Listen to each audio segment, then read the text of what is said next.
Hi friends, good morning. So first of all நேற்று ஒரு video அனுப்ப முடியல. ஏன் அப்படின்னா பிகாஸ் யூபிஎஸ்சி 2019 சிவில் சர்வீஸ்க்கான ஃபைனல் ரிசல்ட் கொடுத்துருந்தாங்க. அதில் பார்த்தீங்க அப்படின்னா மதுரையிலேருந்து சித்தார்த் பழனிசாமி அப்படின்னு அவர் பார்த்தீங்க அப்படின்னா 155th ரேங்க் எடுத்திருக்காரு. ஸோ அவர் நேற்று நம்ம இன்ஸ்டியூட் வந்திருந்தார். ஸோ ஒரு motivation as well as strategy for clearing prelims, mains as well as interview handling பற்றி ஒரு வீடியோ நேற்று ஃபுல்லாக பண்ணார். ஸோ அந்த இன்ட்ராக்ஷனில் இருந்ததுனால நேற்று நாங்கள் ஒரு வீடியோ கொடுக்க முடியல. ஸோ அதனால் I am extremely sorry for that. So இன்றைக்கி நம்ம என்ன ஸ்டார்ட் பண்ண போகிறோம் அப்படின்னு பார்த்தீங்கன்னா, next topic part 1 of the Indian constitution, அதாவது பகுதி 1. என்னது அப்படின்னு பார்த்தீங்கன்னா யூனியன் அண்ட் இட்ஸ் டெரிட்டரிஸ். ஓகேவா? Union and its territories part 1. So நான் இன்னைக்கு முன்னாடியே சொல்லியிருக்கேன். ஸோ இன்னைக்குமே பார்ட் அப்படிங்கிறத நாம ரோமன் லெட்டர்ஸில் மென்ஷன் பண்ணணும். So part 1 union and its territories. சரியா? ஓகேவா? அதாவது ஐக்கியம் மற்றும் அதன் எல்லைகள் அப்படிங்கிறது. இதுல ஆர்டிகல்ஸ் பாத்தீங்க அப்படின்னா ஆர்டிகல்ஸ் 1ல இருந்து 4 வரைக்கும் இருக்கு. சரியா? ஸோ 1ல இருந்து 4 வரைக்கும் இருக்கு. ஸோ ஹியர் ஆஃப்டர் கிளாஸ்ல நான் போன கிளாஸ்ல உங்களுக்கு அந்த கான்ஸ்டியூஷன் ஆர்டிகல்ஸ்னுடைய லிஸ்ட், இந்த ஜிஸ்ட் உங்களுக்கு பிடிஎஃபாக கொடுத்துருந்தோம். அதை பிரிண்ட் அவுட் போட்டு இனிமேல் கையில் வச்சுக்கோங்க. இனி எல்லா கிளாஸஸ்க்கும் அந்த பிரிண்ட் அவுட் காப்பியை எப்போவுமே கையில் வச்சுக்கோங்க பாலிட்டி கிளாஸில். ஏன்னா பிகாஸ் நம்ம அதை ரெஃபர் பண்ணி தான் நம்ம கிளாஸஸ் கொண்டு போவோம். அதில் ஏதாவது அப்டேட்ஸ் இருக்கும் பட்சத்தில் நான் நிறைய சொல்லுவேன் கிளாஸில். அதை நீங்கள் அதோட நோட் பண்ணி வச்சுக்கோங்க. Okay? So at the end of the polity subject, so ஒட்டுமொத்தமாக பாலிட்டி சப்ஜெக்ட் கம்ப்ளீட் பண்ணதுக்கப்புறம் உங்களுக்கு அது ஒரு கம்பைல்டு மெட்டீரியலாக இருக்கும். ஸோ அதில் நிறைய ஃபேக்சுவல்ஸாக இருக்கும். ஸோ அப்படிங்கிறபோது அதை நீங்கள் பர்டிகுலர்லி ப்ரிலிம்ஸ் பெர்ஸ்பெக்டிவ்ல உங்களுக்கு ரிவைஸ் பண்ணுறதுக்கு ரொம்ப ஈஸியாக இருக்கும். சரியா? ஸோ இனிமேல் அந்த பிரிண்ட் அவுட் காப்பியை இனிமேல் எல்லா பாலிட்டி கிளாஸுக்கும் அதை கையில் வச்சுக்கோங்க. ஓகேவா? ஃபைன். ஸோ இன்னைக்கு part 1 union and its territories article 1 to 4 இதை நம்ம முதல்ல பார்ப்போம். So first and foremost article 1. Article 1 என்ன சொல்லுது அப்படின்னு பார்த்தீங்கன்னா, so article 1 India Bharat is a union of territories. Okay, very simple. என்ன அப்படின்னு பாத்தீங்கன்னா India Bharat is a union of territories. Okay, எந்த எல்லைகள் உடைய ஐக்கியம் இந்தியா அப்படிங்கிற விளக்கத்தை ஆர்டிகல் 1 கொடுக்குது. எந்த எல்லைகளினுடைய ஐக்கியம் இந்தியா அப்படிங்கிற விளக்கத்தை ஆர்டிகல் 1 கொடுக்குது. ஸோ இப்போ எந்த எல்லைகள் அப்படின்னு பார்த்தோம் அப்படின்னா, அந்த எல்லைகளினுடைய பட்டியலை நாம எங்க கொடுத்துருக்காங்க அப்படின்னு பார்த்தீங்கன்னா ஃபர்ஸ்ட் ஷெட்யூல்ல கொடுத்துருக்காங்க. ஓகே? ஸோ எந்த எல்லைகள்லாம் சேர்ந்த ஐக்கியம் இந்தியா அப்படிங்கிற விவரத்தை ஃபர்ஸ்ட் ஷெட்யூல்ல ஃபுல் டீடைல்ஸ் கொடுத்துருக்காங்க. ஓகேவா? ஸோ இப்போ இந்த வேர்டு, தட் இஸ் இந்த சென்டென்ஸை நம்ம இன்னும் நம்ம ஒரு அனாலிட்டிக்கலாக நம்ம இன்னும் வெல் டெப்த்தாக நம்ம எக்ஸ்பிளைன் பண்ணலாம். ஓகே? So first territories. சரியா? எல்லை. ஓகே? அந்த எல்லை அப்படின்னு பார்த்தோம்னா ஐக்கியம், எல்லைகளினுடைய ஐக்கியம், சேர்ந்த ஐக்கியம் ஒரு பிரதான எல்லையா உருவாகுது. அந்த பிரதான எல்லைக்கு பெயர் சூட்டுறாங்க. என்ன பெயர் அப்படின்னு பார்த்தா 2 பேர், ஒன்று இந்தியா, இன்னொன்று பாரத். ஸோ இந்தியா அப்படிங்கிறது மாடர்ன் நேம், வேறஸ் பாரத் அப்படிங்கிறது ஏன்ஷியன்ட் நேம். ஸோ இந்த டெரிட்டரிக்கு 2 நேம்ஸ் இருக்கு, ஒன்று இந்தியா, இன்னொன்று பாரத். ஓகே? ஸோ இன்னொன்று பார்த்தோம் அப்படின்னா டெரிட்டரி. ஸோ எந்தெந்த டெரிட்டரிஸ்லாம் சேர்ந்தது இந்தியா அப்படின்னு பார்த்தோம் அப்படின்னா, so number 1 territories of the states. Okay? Territories of the states, இந்த மாநில எல்லைகள் இருக்கு இல்லையா, இது ஒன்று. ரெண்டாவது யூனியன் டெரிட்டரிஸ்.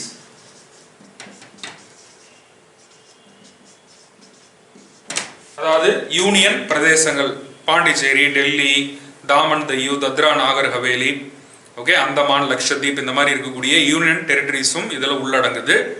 மூணாவது என்னது அப்படின்னு பார்த்தீங்க அப்படின்னா territories that may be acquired in future. Okay, territories that may be acquired in future. பிற்காலத்துல இந்த எல்லையோடு பிற எல்லைகள் சேரும் பட்சத்துல அந்த எல்லையும் என்னவா மாறும்? இந்திய எல்லையாக மாறும் அப்படின்னு ஒரு விளக்கம் வருது. ஸோ இந்த டெரிட்டரிஸ் அப்படிங்கிறது என்னென்ன அப்படின்னு பார்த்தோம்னா, ஒன்று மாநில எல்லைகள், இன்னொன்று ஐக்கிய பிரதேச எல்லைகள், அதுக்கப்புறம் பிற்காலத்தில் ஃபியூச்சரில் இந்தியாவோடு இணைக்கப்படக்கூடிய எல்லைகளும் இந்திய எல்லையாக கூறப்படலாம் அப்படிங்கிறது. ஸோ அப்போ இதில் தேர்ட் திங் என்ன அப்படின்னா, territories that may be acquired in near future. So acquired, may be acquired.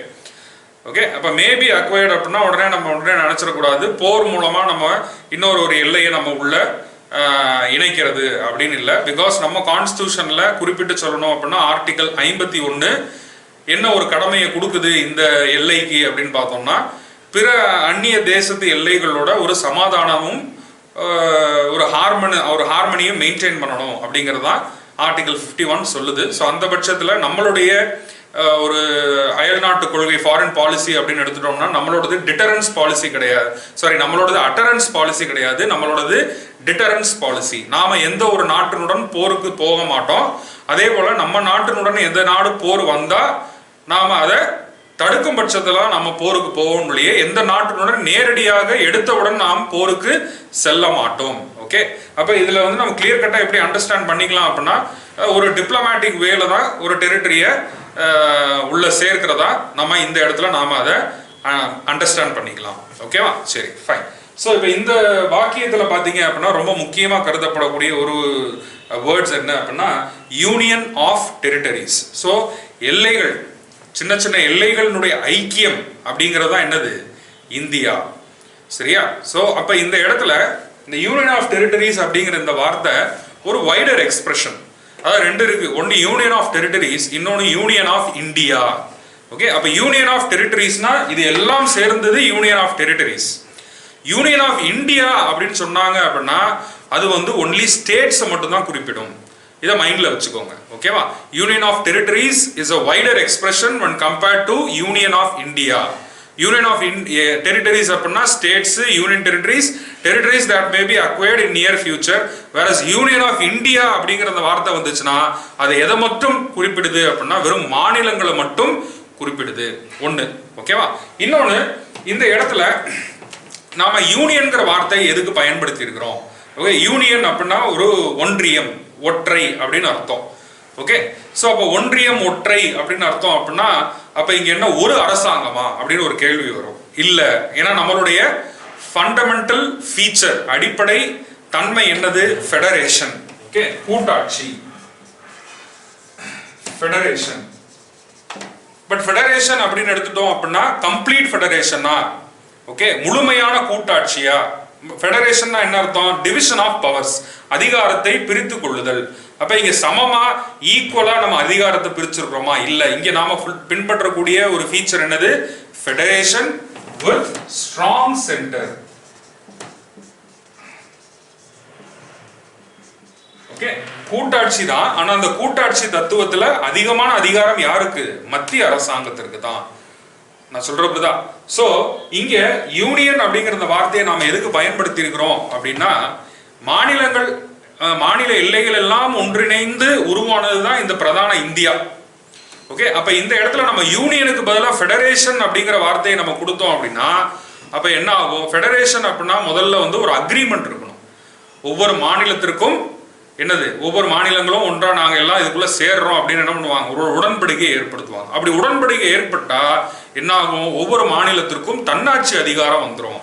அப்ப நாளை பின்ன ஃபியூச்சர்ல என்ன ஆகலாம்? ஒரு மாநிலம் பிரிவினைவாத சக்திகள் மூலமா வலுப்பெற்று அந்த மாநிலம் இந்தியாவை விட்டே பிரிந்து செல்வதற்கான வாய்ப்பு ஏற்பட்டுரும். அந்த ஒரு காரணத்துக்காக தான் அம்பேத்கர் அவர்கள் இந்த இடத்துல ஃபெடரேஷன்ங்கிற வார்த்தையை பயன்படுத்தாம அவர் என்ன பயன்படுத்துறாரு? யூனியன் அப்படிங்கிற வார்த்தையை பயன்படுத்துறாரு. ஓகே, அப்ப யூனியன்ங்கிற வார்த்தையை பயன்படுத்தும் பொழுது என்ன ஆயிடுது? அப்ப இந்த ஒன்றியத்தை விட்டு எந்த மாநிலம் பிரிந்து போகவே முடியாது, இந்த ஒன்றியத்தை உடைக்கவே முடியாது. Okay, can you understand? So we cannot break this union. Okay, so if at all federationங்கிற வார்த்தை இந்த இடத்துல சப்ளிமெண்ட் ஆயிருந்தது அப்படின்னா there would have been chances to split away from this territory. So அதை தடுக்கிறதுக்காக தான் நாம என்ன பண்ணியிருக்காங்க? யூனியன் அப்படிங்கிற அந்த வார்த்தையை இந்த இடத்துல சப்ளிமெண்ட் பண்றாங்க. ஸோ கான்ஸ்டியூஷன்ல எந்த ஒரு இடத்துலையும் நாம ஃபெடரேஷன்ங்கிற வார்த்தையை பயன்படுத்தவே கிடையாது. ஓகேவா? சரி. ஸோ அப்ப எந்த எல்லைகள்லாம் சேர்ந்து இந்தியா அப்படிங்கிற அந்த விவரம், முழுமையான விவரத்தை நாம எங்க சப்ளிமெண்ட் பண்ணியிருக்கோம்? ஃபர்ஸ்ட் ஷெட்யூல்ல சப்ளிமெண்ட் பண்ணியிருக்கோம். ஸோ இப்போ நம்ம கான்ஸ்டியூஷனுடைய ஃபர்ஸ்ட் ஷெட்யூல்ல எடுத்து போய் பார்த்தோம் அப்படின்னா the list of territories which are incorporated into India அப்படிங்கிற முழு விவரம் இருக்கும். என்னென்ன இருக்கும்? எல்லா மாநிலங்களுடைய விவரங்கள் இருக்கும், எல்லா யூனியன் பிரதேசங்களுடைய விவரம் இருக்கும். ஸோ அட் பிரசன்ட் இப்போ பார்த்தோம் அப்படின்னா the first schedule contains the complete details of 28 states as well as 9 union territories. So at present, but ஒரிஜினலா பார்த்தோம், ஒரிஜினல் in the sense 1950 1950ல நாம ஒரிஜினலா பார்த்தோம் அப்படின்னா இந்த ஃபர்ஸ்ட் ஷெட்யூல் இப்ப இருக்கிற மாதிரி இல்லை. அப்ப 1950ல ஃபர்ஸ்ட் ஷெட்யூல், அதாவது எந்தெந்த எல்லைகள்லாம் சேர்ந்தது இந்தியா அப்படிங்கிற அந்த விவரம் எப்படி இருந்தது அப்படின்னு பாத்தீங்கன்னா ஃபர்ஸ்ட் ஷெட்யூல்ல 4 பட்டியல் இருந்தது. ஒன்னு பார்ட் ஏ டெரிட்டரிஸ், இன்னொன்னு பார்ட் பி டெரிட்டரிஸ், இன்னொன்னு பார்ட் சி டெரிட்டரிஸ், இன்னொன்னு பார்ட் டி டெரிட்டரிஸ். ஓகே, இதுதான் ஒரிஜினல் 1950ல ஃபர்ஸ்ட் ஷெட்யூல்ல எப்படி இருந்தது அப்படின்னா இப்படி இருந்தது. Part A territories, part B territories, part C territories, part D territories. So இந்த டெரிட்டரிஸ் எல்லாம் சேர்ந்தது இந்தியா அப்படின்னு நம்ம வச்சிருந்தோம். அப்ப பார்ட் ஏ டெரிட்டரிஸ்னா என்னது?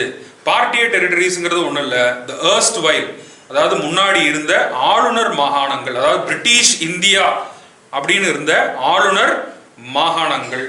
பார்ட் பி அப்படின்னு எடுத்துக்கிட்டோம் அப்படின்னா பார்ட் பி அப்படிங்கிறது பிரின்ஸ்லி ஸ்டேட்ஸ், அதாவது மன்னர் மாகாணங்கள் அல்லது மன்னர் சமஸ்தானங்கள். இதெல்லாம் வந்து பார்ட் பில கொடுத்துருந்தாங்க. பார்ட் சி அப்படிங்கிறது பிரிட்டனுடைய ராணுவ ஆட்சி நேரடியா இருந்த chief commissioner provinces. Okay, part C ஒரு 4 chief commissioner provinces. Part D அப்படிங்கிறது ஒன்றும் இல்லை, அந்தமான் நிக்கோபார் டெரிட்டரிஸ், அந்தமான் நிக்கோபார் தீவுகளினுடைய எல்லை விவரங்கள் இந்த இடத்துல இருந்தது. ஸோ இதெல்லாம் சேர்ந்தது தான் என்னவா இருந்தது? இந்தியான்னு இருந்தது. ஓகே, சரியா? ஸோ ஏன் இப்படி இருந்தது, அது இப்போ எப்படி மாறுச்சு அப்படின்னு நம்ம பார்த்தோம் அப்படின்னா இது வந்து ஒரு சேலஞ்ச். எதுல? ரீஆர்கனைசேஷன் ஆஃப் ஸ்டேட்ஸ்ல, அதாவது பர்டிகுலரா பார்த்தீங்க அப்படின்னா after partition, after independence as well as partition, Indian கவர்மெண்ட்டுக்கு ஒரு மிகப்பெரிய சேலஞ்ச். ஸோ அப்போ என்ன சேலஞ்ச் அப்படின்னு பார்த்தீங்க அப்படின்னா, அதாவது இன்டர்னலாக இந்தியன் டெரிட்டரிஸை, அதாவது இன்டர்னலாக உள்ளுக்குள்ள இந்தியன் டெரிட்டரிஸை எப்படி ரீஆர்கனைஸ் பண்ணுறது, ஓகே, எப்படி வந்து நம்ம மாநிலங்களை உருவாக்குறது.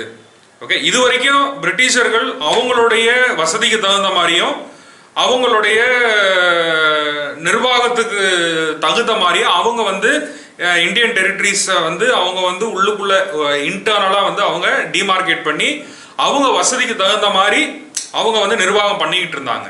ஸோ இப்போ நம்ம கான்ஸ்டியூஷன் நம்ம கொண்டு வந்தோம் அப்படின்னா இப்போ நம்மளுடைய கவர்மெண்ட், அதாவது Indian government, independent Indian government, அது எப்படி வந்து அதனுடைய டெரிட்டரிஸை வச்சிருக்கணும்னு விருப்பம். ஸோ இந்த சேலஞ்ச் இருந்தது. இன்னொரு மிகப்பெரிய சேலஞ்ச் என்ன அப்படின்னா, நம்ம இப்போதான் இண்டிபெண்ட் ஆகிறோம். அப்போ இண்டிபெண்ட் ஆகும் பொழுது நமக்கு நிறைய பிரச்சனை. இன்னொன்று என்ன, பார்ட்டிஷன் ஒரு பிரச்சனை. இன்னொரு பிரச்சனை என்ன அப்படின்னு பார்த்தோம்னா சோஷியோ எக்கனாமிக் டெவலப்மெண்ட் ஒரு பிரச்சனை. இன்னொரு பிரச்சனை என்ன அப்படின்னா மொழி, டிஃப்ரெண்ட் லாங்குவேஜ், டிஃப்ரெண்ட் கல்ச்சர், இது ஒரு பிரச்சனை. இன்னொரு மிக முக்கியமான பிரச்சனை என்ன அப்படின்னா இந்த மன்னர் மாகாணங்கள், இந்த சமஸ்தானங்கள், இவங்க எல்லாரும் இந்தியாவுக்குள்ள ஒருங்கிணைச்சு உள்ள கொண்டு போகிறது அப்படிங்கிறது இது ஒரு பிரச்சனை. ஸோ இத்தனை பிரச்சனைகள் இருக்கு. அப்ப இத்தனை பிரச்சனைகளை அடிப்படையா வச்சு நம்ம இன்டர்னலா நம்ம ஸ்டேட்ஸை எப்படி நம்ம உருவாக்குறது, இன்டர்னலா நம்ம மாநிலங்களை எப்படி உருவாக்குறது அப்படின்னு ஒரு இவ்வளவு பெரிய சேலஞ்ச் வந்து இந்தியாவுக்கு இருந்தது. ஸோ அப்ப இதை பார்க்கறதுக்கு முன்னாடி அப்ப எப்படி வந்து பிரிட்டிஷர்கள் இந்திய எல்லையை எப்படி நிர்வாகம் பண்ணிட்டு இருந்தாங்க. அப்ப பிரிட்டிஷ் கவர்மெண்ட் எடுத்துக்கிட்டீங்க அப்படின்னா அவங்க இன்டர்னலா அவங்க இந்த பிரிட்டிஷ் டெரிட்டரியை அவங்க 2 டெரிட்டரியா வச்சிருந்தாங்க. அதாவது பிரிட்டிஷ் டெரிட்டரிக்குள்ள கவர்னர் ப்ராவின்சஸ் அப்படின்னு ஒரு எல்லைகளை வச்சு அவங்க நிர்வாகம் பண்ணாங்க. இன்னொன்று வந்து இந்த சீஃப் கமிஷனர் ப்ராவின்ஸ், அதாவது அவங்க இராணுவ ஆட்சி இருக்கக்கூடிய அந்த விஷயங்கள். இது போக பார்த்தீங்க அப்படின்னா இந்த பிரின்ஸ்லி ஸ்டேட்ஸ் அப்படிங்கிறது அவங்க வந்து எப்படின்னா அந்த மன்னர் ராஜ்யங்கள் எல்லாம் அவங்க வந்து அந்த எல்லைகள் எல்லாம் அந்த மன்னருடைய கட்டுப்பாட்டுக்கு இருக்கும். ஆனால் அவங்க வந்து சரியான முறையில் வந்து பிரிட்டிஷ் அரசாங்கத்திற்கு வரிய செலுத்திக்கிட்டு இருந்தாங்க. ஸோ அதனால வந்து அப்போ அந்த 1947க்கு முன்னாடி பார்த்தீங்கன்னா இந்திய எல்லை இன்டர்னலாக பார்த்தீங்கன்னா ஒரு டிஃப்ரெண்ட்டாக இருந்தது. நான் சொல்கிற புரிதா? அப்போ ஈவன் நம்மளுடைய காங்கிரஸ் பார்ட்டியை எடுத்துக்கிட்டீங்க அப்படின்னா ஒரு ரெஃபரன்ஸ் இருக்கு. பர்டிகுலர்லி பார்த்தீங்க அப்படின்னா ஒரு புக் இருக்கு, என்சிஆர்டியில் ஒரு புக்கு, தட் இஸ் அந்த 12th ஸ்டாண்டர்ட் புக்கு, அதாவது politics in India since independence அப்படின்னு. ஓகே, இதில் ஃபர்ஸ்ட் சாப்டரே சேலஞ்சஸ் ஆஃப் நேஷனல் பில்டிங் அப்படின்னு இருக்கும். அதில் குறிப்பிட்டு பார்த்தீங்க அப்படின்னா if you go to page number 19. So 12th standard புக்கில் பேஜ் நம்பர் 19 போனீங்கன்னா இதில் கிளீனாக கொடுத்துருப்பாங்க என்னென்ன சேலஞ்ச் இருந்தது. ஓகே, அதில் பார்த்தீங்க அப்படின்னா ரொம்ப முக்கியமாக செகண்ட் பேராகிராஃபில் during colonial rule the state boundaries were drawn either on administrative convenience or simply coincided with the territories annexed by the British government or the territories ruled by the princely powers. Okay, our national movement, இதான் ரொம்ப முக்கியமானது. Third பேராகிராஃபில் பார்த்தீங்க அப்படின்னா our national movement had rejected these divisions as artificial and had promised the linguistic principle as the basis of formation of the state.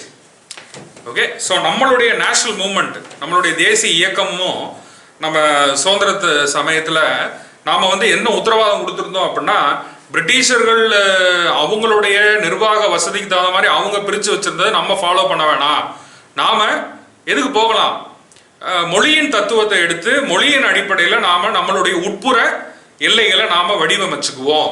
இதுதான் நம்மளுடைய தேசிய இயக்கத்தினுடைய ஒரு தத்துவமாகவும் இருந்தது. ஈவன் அதுலேயுமே பார்த்தீங்கன்னா in fact after Nagpur session of Congress in 1920 1920 okay, the principle was recognised as the basis of reorganisation of Indian National Congress party. Okay, so அப்போ 1920 காங்கிரஸினுடைய எண்ணமும் இதுதான். என்னது அப்படின்னா மொழியின் அடிப்படையில் இங்கே மாநிலங்கள் உருவாக்கப்படணும் 1920. ஆனால் போக போக சுதந்திரத்துக்கு நெருங்க காங்கிரஸினுடைய மனநிலை மாறுது. அது ஏன் மாறுது அப்படின்னா நான் முன்னாடி சொல்ல இந்த சேலஞ்சஸ் தான். என்னென்ன சேலஞ்சஸ் அப்படின்னா ஒன்று பார்ட்டிஷன், பிரிவு இந்தியா பாகிஸ்தான் பிரிஞ்சது ஒரு காரணம். இன்னொரு ஒரு முக்கிய ஒரு காரணம் வந்து சமூக பொருளாதார மேம்பாடு. ஏன்னா வந்து இந்தியா சுதந்திரம் அடையும் பொழுது நம்மகிட்ட எந்த விதமான வளங்கள் இல்லை, நாம் வந்து ஒரு ரொம்ப பின்தங்கிய நிலையில் இருந்தோம். அப்போ இதை முன்னிறுத்தணும் அப்படிங்கிற பொழுது அப்போ நம்மளுடைய முழு கவனம் இதில் தான் இருக்கணும். ஸோ மொழி அப்படிங்கிற அடிப்படையில் நாம் வந்து இப்போ உட்காந்து பிரிச்சுக்கிட்டு இருந்தோம் அப்படின்னா இது வேலைக்கு ஆகாது. ஸோ அப்போ ஆரம்பத்தில் காங்கிரஸினுடைய நிலைப்பாடு மொழியின் அடிப்படையில் மாநிலங்கள் உருவாக்கப்படணும் அப்படின்னு இருந்ததுனாலும் காலப்போக்கில் இந்த சேலஞ்சஸ்லாம் இருந்ததுனால காங்கிரஸினுடைய நிலைப்பாடு மாற ஆரம்பிக்குது. நான் சொல்றது புரியுதா? ஓகே, ஸோ இதை மைண்டில் வச்சுக்கோங்க. ஸோ ஹிஸ்ட்ரி ஆஃப் இந்த ரீஆர்கனைசேஷன் ஸ்டேட்டில் இது ஒரு முக்கியமான point. Okay, whereas during after independence, during the working of constituent assembly, so அரசியல் நிர்ணய சபை அதனுடைய வேலைகளை அரசியல் அமைப்பு சட்டத்தை உருவாக்கக்கூடிய அந்த வேலைகளில் முழு ஈடுபாடோடு இறங்கும் பொழுது அப்போ ஸ்டேட் ரீஆர்கனைசேஷனுக்குன்னே சம்பந்தமாக ஒரு சில கமிட்டிஸ்லாம் போட்டாங்க. சரியா? அப்போ அதில் முதல் வரக்கூடிய கமிட்டி தான் June 1948. Okay, so June 1948. Okay, the first linguistic Provincial Commission, okay, under the chairmanship of S.K. Dar. சரியா, under the chairmanship of S.K. Dar. So June 1948 முதல் மொழியின்பால் மாநிலங்களை உருவாக்குவதற்கான ஆணையம் யாருடைய தலைமையில் அப்படின்னு பார்த்தீங்கன்னா S.K. Dar அப்படிங்கிற அவருடைய தலைமையில் ஜூன் 1948 உருவாக்கப்பட்டுச்சு. ஓகே, ஸோ ஆரம்ப காலத்தில் நான் இப்போ சொன்னேன் இல்லையா, அப்போ ஆரம்ப காலத்தில் காங்கிரஸினுடைய நிலைப்பாடு என்னவா இருந்தது, மொழியின் அடிப்படையில் தான் மாநிலங்களை உருவாக்கணும் அப்படின்னு. ஆனால் காலப்போக்கில் சில சேலஞ்சஸ் இருந்ததுனால அதனுடைய மனநிலை மாறி, இல்லை நம்ம நிர்வாக வசதிக்கு தகுந்த மாதிரி தான் நாம் நம்மளுடைய உட்புற எல்லைகளை நம்ம வச்சுக்கணும் அப்படிங்கிற ஸ்டாண்டுக்கு வந்துட்டாங்க. பட் இந்த சதர்ன் ரீஜன்ல இருந்து, அதாவது இந்தியா சவுத் இந்தியாவில இருந்து கான்ஸ்டியூண்ட் அசம்பிளிக்கு போன உறுப்பினர்கள் இதில் உடன்பாடு இல்லை.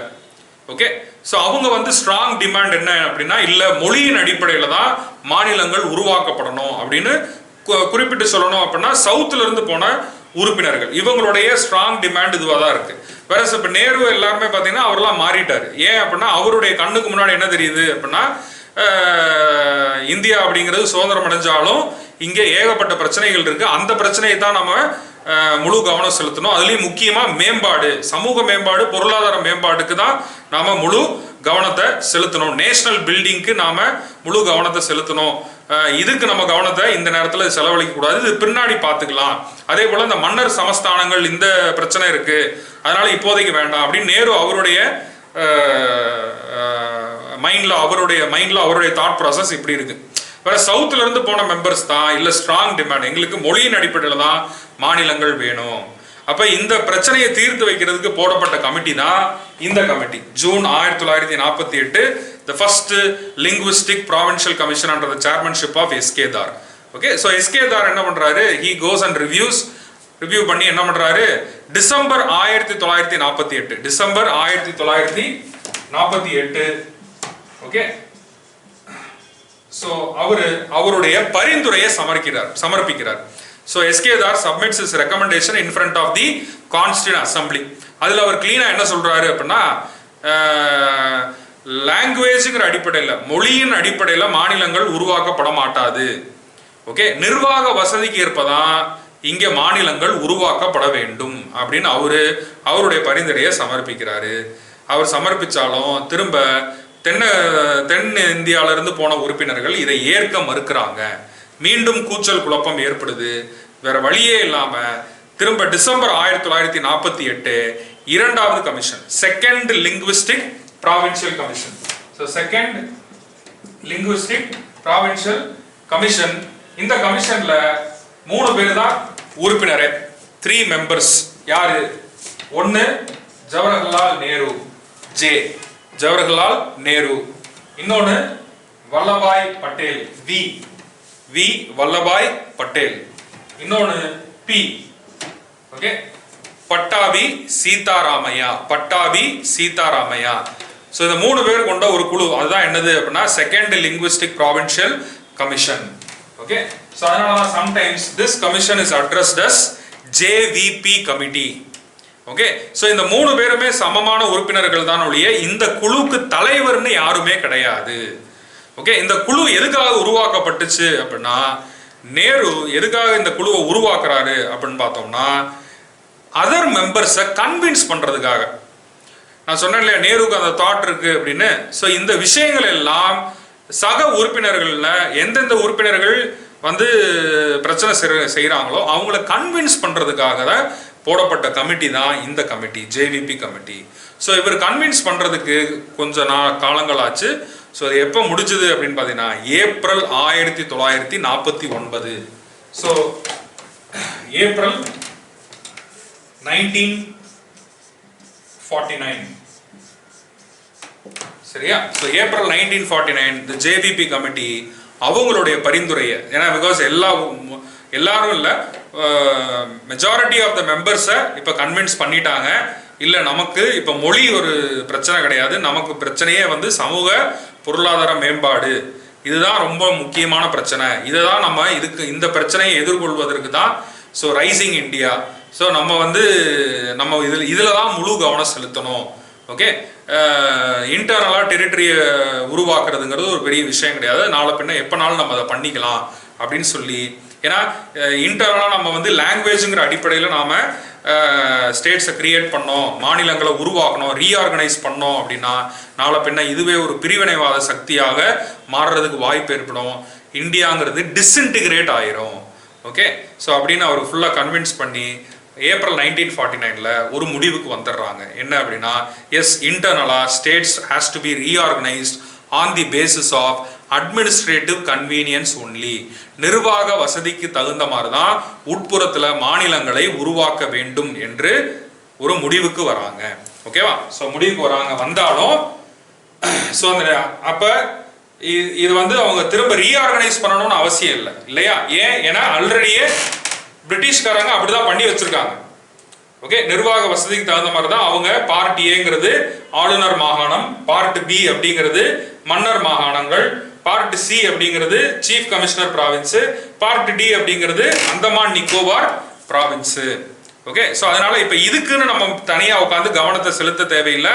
ஆல்ரெடி இருக்க அதே செட்டப்பை இப்போ நாம வச்சு நாம இதுதான் இந்தியான்னு அடையாளப்படுத்திடுவோம் அப்படின்னு ஒரு முடிவுக்கு வந்துட்டாங்க இப்போ ஏப்ரல் 1949. ஸோ அதனால தான் at the time of adoption, that is November 1949, இல்லையா, 26th November 1949, or while the enforcement of the constitution January 26, 1950, நம்மளுடைய ஃபர்ஸ்ட் ஷெட்யூல்ல எப்படி இருந்தது அப்படின்னு பார்த்தோம்னா part A, part B, part C, part D. ஓகேவா? சரியா? Fine.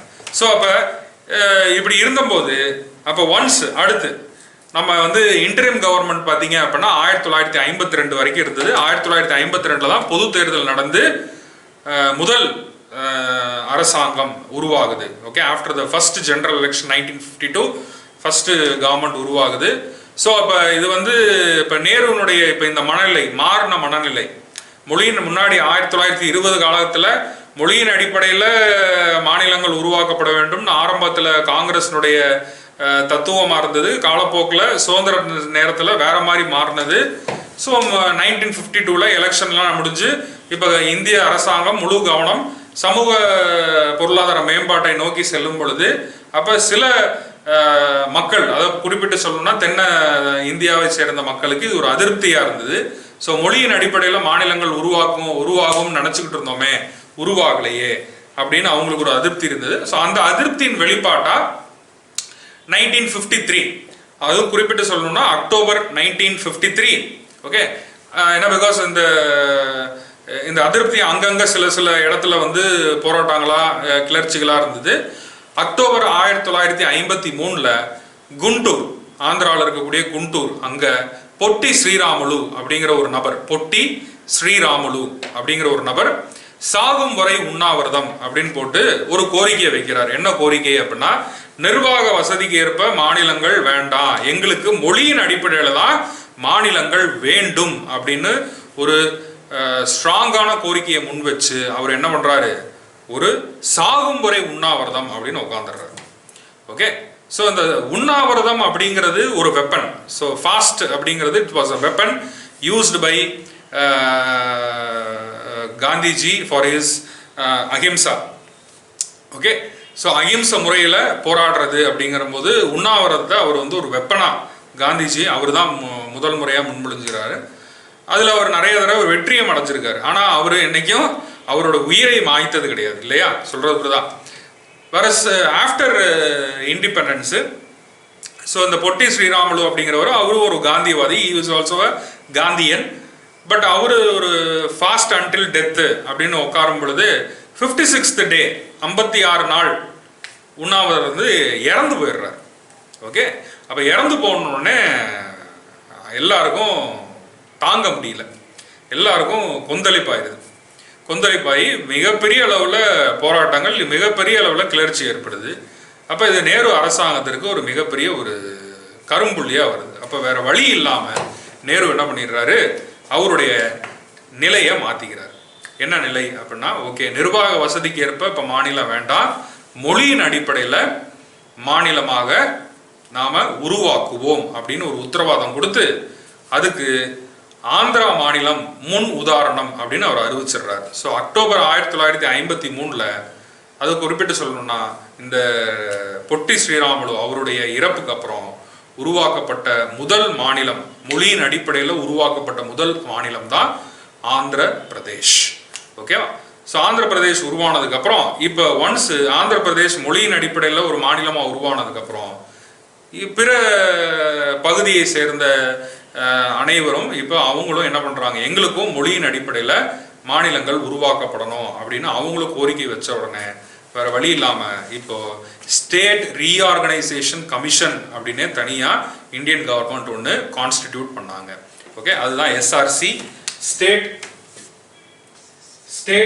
Reorganisation commission. State reorganisation commission. Okay, மாநிலங்களை மறு சீரமைப்பு செய்யும் ஆணையம் அப்படின்னு ஒன்று உருவாக்குனாங்க. யாருடைய தலைமையில் அப்படின்னு பார்த்தோம்னா ஃபசல்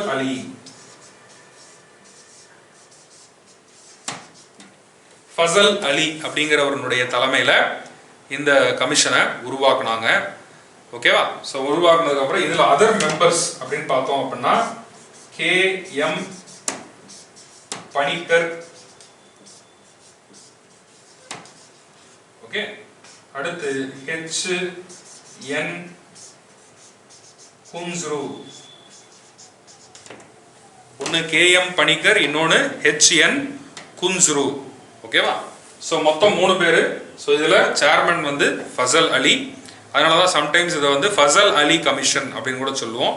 ஸோ ஃபசல் அலி அவர் வந்து அவருடைய ரெஸ்பான்சிபிலிட்டி, அவருக்கு என்ன பொறுப்பு வழங்கப்பட்டுச்சு அப்படின்னா, அதாவது மாநிலங்களை மொழியின் அடிப்படையில் உருவாக்கணும். அப்படி உருவாக்குறதுனால இங்கே இருக்கக்கூடிய ஒரு எப்படி சொல்றதுன்னா, it should also preserve the diversity. Okay, பன்முகத்தன்மையும் இதை என்ன பண்ணணும், ப்ரிசர்வ் பண்ணணும், பாதுகாக்கணும். ஸோ அதை பிரிக்கிற மாதிரியான விஷயத்துக்கு இது வந்து போயிடக்கூடாது. ஸோ அப்படிங்கிற அடிப்படையில் ஒரு மொழி ஒரு மாநிலம் என்ற தத்துவம் இருக்கக்கூடாது. ஓகேவா? சொல்கிறப்பதான் ஒன் லாங்குவேஜ் ஒன் ஸ்டேட் அப்படிங்கிற பாலிசி இருக்கக்கூடாது. மெஜாரிட்டி லாங்குவேஜ் ஸ்பீக்கிங் பீப்புள் அப்படிங்கிறது தான் ஒன் ஸ்டேட்டாக இருக்கணும். நான் சொல்கிறப்ப தான், ஏன்னா பிகாஸ் லாங்குவேஜ் அப்படின்னு எடுத்துட்டோம் அப்படின்னா, மொழின்னு எடுத்துட்டோம் அப்படின்னா அதில் நிறைய விஷயம் இருக்குது. ஸ்கிரிப்ட் இருக்குது, ஸ்கிரிப்ட் இல்லாத மொழி இருக்குது.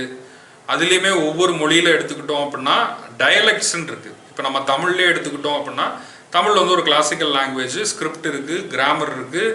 அதே போல் பார்த்தோம்னா டயலெக்ட்ஸ், நிறைய டயலெக்ட்ஸ் இருக்குது. இப்போ திருநெல்வேலி தமிழ்னு இருக்குது, கொங்கு தமிழ்னு இருக்குது, மதுரை தமிழ் இருக்குது. ஸோ இப்போ இந்த மாதிரி டயலெக்ட்ஸ் நிறையா இருக்குது. ஸோ அப்படிங்கிற லாங்குவேஜ், இப்போ ஒன் லாங்குவேஜ் ஒன் ஸ்டேட்டு அப்படின்னு போயிட்டோம் அப்படின்னா அது வந்து என்னைக்கு அடக்கவே முடியாது. ஸோ அந்த ஒரு காரணத்தினால தான் நம்ம என்ன பண்ணுறோம், மெஜாரிட்டி ஸ்பீக்கிங் லாங்குவேஜ் ஒரு ஸ்டேட்டு அப்படிங்கிற தத்துவத்துக்கு ஃபசல் அலி போய் அவர் என்ன பண்ணார் அப்படின்னா, அந்த அடிப்படையில் 16 மாநிலங்கள், 3 யூனியன் பிரதேசங்கள், 16 ஸ்டேட்ஸ். ஸோ ஃபசல் அலி என்ன ரெக்கமெண்டேஷன் கொடுத்தாரு அப்படின்னா, 16 ஸ்டேட்ஸ் 3 யூனியன் டெரிட்டரிஸ் அப்படின்னு அவருடைய ரெக்கமெண்டேஷனை பார்லிமெண்ட்ல வந்து சமர்ப்பிச்சார். ஓகே, ஸோ இப்போ பார்லிமெண்ட் என்ன பண்ணணும், பார்லிமெண்ட் ஏற்கனவே இருக்கிற இந்த விவரங்களை முதல் அட்டவணையிலிருந்து நீக்கிட்டு இப்போ இவர் கொடுக்கக்கூடிய பரிந்துரை என்ன பண்ணணும், இந்த இடத்துல கொண்டு போய் சேர்க்கணும். அப்போ இதுக்கு பேர் என்னது, திருத்தம், அமெண்ட்மெண்ட். ஓகேவா? ஸோ பார்லிமெண்ட்ல ஃபசல் அலி சப்மிட் பண்ணது, ரெக்கமெண்ட் பண்ணது என்னது அப்படின்னு பார்த்தீங்கன்னா 16 ஸ்டேட்ஸ் அண்ட் 3 யூனியன் டெரிட்டரிஸ் அப்படின்னு அவர் ரெக்கமெண்டேஷன் கொடுத்தாலும் பார்லிமெண்ட் என்ன பண்ணாங்க, அவங்க டிஸ்கஷன்ல ஃபசல் அலி கொடுத்த ரெக்கமெண்டேஷனை மாற்றி அமைச்சாங்க. ஸோ 16ங்கிறத 14 ஸ்டேட்ஸ் ஆகும், 3 யூனியன் டெரிட்டரி அப்படிங்கிறத 6 யூனியன் டெரிட்டரியா மாத்தினாங்க. இது parliament. Okay, during the process of the amendment. Okay, so அப்போ 14 ஸ்டேட்ஸ் 6 யூனியன் டெரிட்டரிஸ் அப்படின்னு பார்லிமெண்ட் டிசைட் பண்ணி, ஓகே, அந்த விவரத்தை இப்போ எங்கே கொண்டு போய் சேர்க்கிறாங்க, ஃபர்ஸ்ட் ஷெட்யூல்ல கொண்டு போய் சேர்க்கிறாங்க. சரியா? ஸோ ஃபர்ஸ்ட் ஷெட்யூல்ல ஏற்கனவே என்ன இருந்தது, இந்த விவரம் இருந்தது. இதை முழுக்க நீக்கிட்டு இப்போ இந்த விவரத்தை முதல் அட்டவணையில் கொண்டு போய் சேர்க்கிறாங்க. எதன் மூலமா, through the 7th Constitutional Amendment Act 1956. ஏழாவது அரசியல் அமைப்பு சட்ட திருத்த சட்டம் 1956. through the 7th Constitutional Amendment Act 1956. Okay, இந்த விவரத்தை எங்க கொண்டு போய் சேர்க்கறாங்க? அதோடு அந்த முதல் அட்டவணையில் கொண்டு போய் சேர்க்கறாங்க. ஸோ இப்படிதான் இந்தியாவில் மாநிலங்கள், ஸோ பிரிட்டிஷர்களுடைய காலத்தில் வேற மாதிரியான ஒரு வடிவமைப்பு இருந்தது. அதுக்கப்புறம் கான்ஸ்டியூஷன் வந்ததுக்கப்புறம் மொழியின் அடிப்படையில் இந்தியாவை சீரமைச்சு இப்போ மொழியின் அடிப்படையில் நம்ம மாநிலங்களை உருவாக்கியிருக்கோம். ஸோ 1956 14 மாநிலங்களாக இருந்தது. அதுக்கப்புறம் காலப்போக்கில் இப்போ அட் ப்ரெசன்ட் எத்தனை மாநிலங்கள் இருக்கு? 28 மாநிலங்கள், 9 யூனியன் பிரதேசங்கள். ஓகேவா? ஃபைன். ஸோ இதுதான் all about article 1. Okay, fine. இப்போ நாம அடுத்தது ஆர்டிகல் 2க்கு போவோம். ஓகே, ஸோ ஆர்டிகல் 2 என்ன பண்ணுது? ஆர்டிகல் 2 பார்லிமெண்ட்டுக்கு ஒரு அதிகாரத்தை கொடுக்குது. ஆர்டிகல் 2 பார்லிமெண்ட்டுக்கு ஒரு அதிகாரத்தை கொடுக்குது. So article 2 empowers the parliament. Okay, Article 2 empowers the Parliament to admit or establish a new territory. Okay, ஒரு புதிய எல்லையை உருவாக்கி அதை இந்தியாவோடு சேர்ப்பதற்கான அதிகாரத்தை பார்லிமெண்ட்டுக்கு ஆர்டிகல் 2 வழங்குது. Can understand? ஒரு புதிய எல்லையை இந்தியாவோடு சேர்ப்பதற்கு, புதிய எல்லை அப்படின்னா அது இந்தியாவுக்கு வெளியில இருக்கிற ஒரு எல்லையா கூட இருக்கலாம், அல்லது இந்தியாவுக்குள்ளே உருவாகிற ஒரு புதிய எல்லையாகவும் இருக்கலாம். நான் சொல்றது புரியுதா? ஓகே, சொல்லப்படலாம். 2 விதமா இருக்கலாம்ல. ஒன்று பாருங்க, இது இந்தியா அப்படி வச்சுக்கோம். ஓகேவா? சரியா? இப்போ ஒரு எல்லை, அது இந்தியாவுக்கு வெளியில இருக்கிற ஒரு எல்லை, ஒரு டெக்டானிக் மூவ்மெண்ட்னால என்ன, அதாவது புவியீர்ப்பு விசைவுகள் மூலமாக இப்போ கடல் பரப்பில் இப்போ புதுசாக ஒரு எல்லை உருவாகுது அப்படிங்கிற பட்சத்தில், இல்லை இப்போ அந்தமான் பக்கத்துலேயே ஒரு புதுசாக ஒரு தீவு, ஒரு எரிமலை தீவு உருவாகுது அப்படின்னா என்னது? அது ஒரு புதிய எல்லை. அப்போ அந்த எல்லையை கைப்பற்றி அந்த எல்லையை எதோட சேர்ப்பது? இந்தியாவோடு சேர்ப்பது. Can understand? அப்போ அதை சேர்க்கணும் அப்படின்னா அந்த அதிகாரம் யாருக்கு இருக்கு? பார்லிமெண்ட்டுக்கு தான் இருக்கு. அதான் என்னது? Article 2. Can understand? So article 2 empowers parliament to admit or establish a new territory which is not a part of India. Okay, இந்தியாவோடு இப்போ இருக்கிற இந்தியாவோடு இல்லாத ஒரு புதிய எல்லையை இந்தியாவோடு சேர்ப்பதற்கான அதிகாரம் பாராளுமன்றத்திற்கு உள்ளது. ஓகே, அதை பாராளுமன்றம் ஒரு சாதாரண சட்டத்தின் வாயிலாக என்ன பண்ணிக்கலாம்? இயற்றிக் கொள்ளலாம். Can understand? ஸோ பாராளுமன்றம் ஒரு சாதாரண சட்டத்தின் வாயிலாக இயற்றிக் கொள்ளலாம். ஸோ அப்போ ஒரு புதிய எல்லையை இந்தியாவோடு சேர்ப்பதற்கு அதிகாரம் பார்லிமெண்ட்டுக்கு இருக்கு. அதை பார்லிமெண்ட் எப்படி பண்ணலாம்? through enacting an ordinary act in the parliament. ஒரு சாதாரண சட்டத்தின் வாயிலாக சேர்த்துக் கொள்ளலாம். Can understand? அதான் என்னது? ஆர்டிகல் 2. ஓகே, செகண்ட் அடுத்தது ஆர்டிகல் 3. ஸோ ஆர்டிகல் 3 அப்படிங்கிறது என்னது அப்படின்னா, ஆர்டிகல் 3 அதே தான். என்னது அப்படின்னா, Article 3 again empowers Parliament to admit or establish a new territory within the territory of India by any of the following. Okay, so இந்திய எல்லைக்குள்ளேயே ஒரு புதிய எல்லையை உருவாக்குவதற்கான அதிகாரம் ஆர்டிகல் 3 மூலமாக யாருக்கு போகுது? பார்லிமெண்ட்டுக்கு போகுது. அப்ப இந்திய எல்லைக்குள்ள ஒரு புதிய எல்லையை உருவாக்குறது அப்படின்னா எப்படி? Very simple. Number 1, okay, uniting 2 or more states. Okay, 2 அல்லது அதற்கு மேற்பட்ட மாநிலங்களை ஒருங்கிணைத்து ஒரு புதிய எல்லையாக அறிவிப்பது. நான் சொல்றதுதான், சும்மா ஒரு எக்ஸாம்பிளுக்கு வச்சுக்கோங்க. என்ன, இப்போ தமிழ்நாடு, கேரளா, ஆந்திரா, கர்நாடகா இதெல்லாம் ஒருங்கிணைச்சு திராவிட நாடு. சும்மா கற்பனைக்கு, உங்க புரிதலுக்காக சொல்றேன். ஓகே, இது ஒரு வாய்ப்பு இல்லையா? இதே போல என்னது யுனைட்டிங் அப்படின்னா அடுத்தது என்னது? பார்ட்டிங், பிரிக்கிறது. Partying an existing state into 2 or more territories. Okay, so parting 1 into 2 or more state territories. Okay va? அல்லது third, increasing the area of a territory. Increasing area of a territory, ஒரு எல்லையினுடைய பரப்பளவை increase பண்றது. உதாரணத்துக்கு தமிழ்நாட்டுக்கும் கேரளாவுக்கும் நடுவில் மேற்கு தொடர்ச்சி மலைகள் இருக்கு. அப்போ அதில் வந்து ஒரு வில்லேஜ் இருக்கு, ஒரு ஹேம்லெட் இருக்கு.